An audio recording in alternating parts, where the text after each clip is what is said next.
গড়িয়াহাটের মুখে নিজের I-10 গ্রামে বসে ঘেমে প্রচণ্ড বিরক্ত সম্রাট বাইরের দিকে তাকিয়েই থ হয়ে যায়।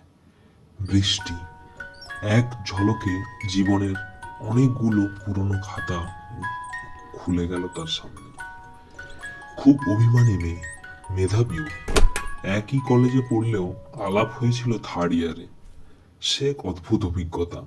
বৃষ্টি খুব ভালো গান করত, প্রত্যেকবার গানের কম্পিটিশনে নাম দিয়ে প্রথম হতো, সেইবারেই শুধু সেকেন্ড হলো। আর সম্রাট ছিল সঞ্চালক। নাম বলা হতেই বৃষ্টির চোখে নামলো বৃষ্টির ধারা।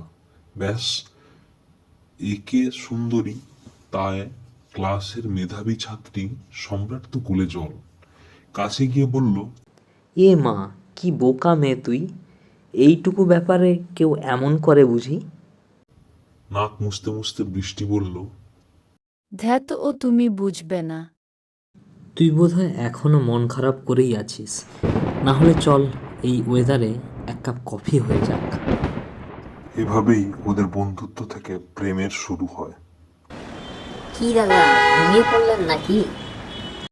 পেছনের গাড়ির ড্রাইভারের চেঁচানিতে সম্বিত ছেড়ে গেল। প্রায় 7 বছর পেছনে ফিরে গিয়ে কখন সিগন্যাল ছেড়ে দিয়েছে খেয়ালই করেনি সে। এদিকে বৃষ্টি কিন্তু এখনো উপারের সব জিনিস নিয়ে দৌড়াদৌড়ি করছে। মুহূর্তে কিছু ভেবে নেয় সে, গাড়ি ঘুরিয়ে পাশের রাস্তায় দাঁড় করায় সোজা বৃষ্টির সামনে। হতবাক বৃষ্টি কিছুক্ষণ হাঁ করে তাকিয়ে থেকে বলল, তুই তো আগের মতোই আছিস, একটু বদলাসনি।